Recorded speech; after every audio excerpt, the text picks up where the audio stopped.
Ehuro yabona baragurwe koko bagesere yakatandika bero 19 yahendera izoba ombutongore omumbuga zirwaro Ishaka Adventist Hospital.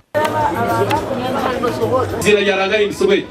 tuturukoma kumurengera iconka mbene mangbe nabagambire ngo Kristo akana gore bintu bibiri ecyo kubanza akaba na murengeri eyo bugiraki eyo bukama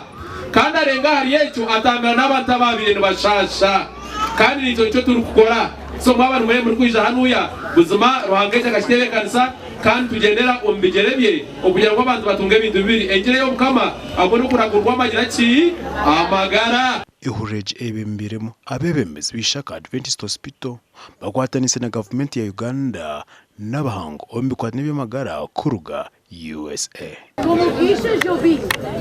Njini bashasha tukaba tutagetingire ku twatize ntuza ko buhereza abantu nkumina konkati twayikize kashanje tutakatira abantu aberizo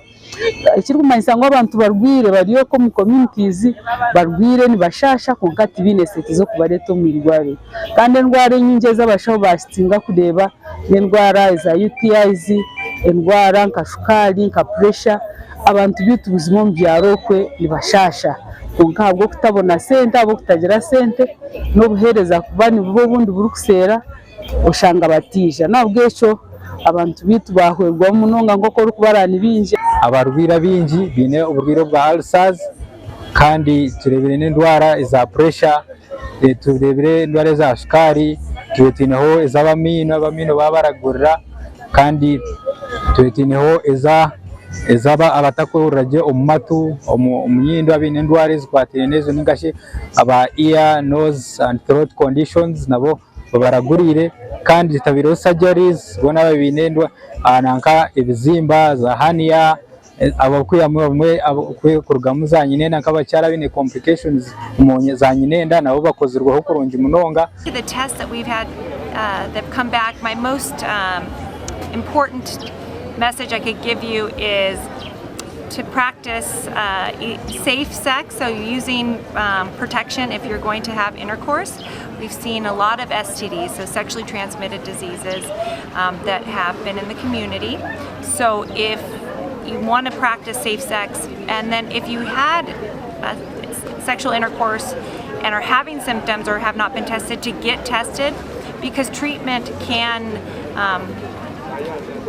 cure many of these diseases, but if you don't get treatment, it can cause permanent disabilities.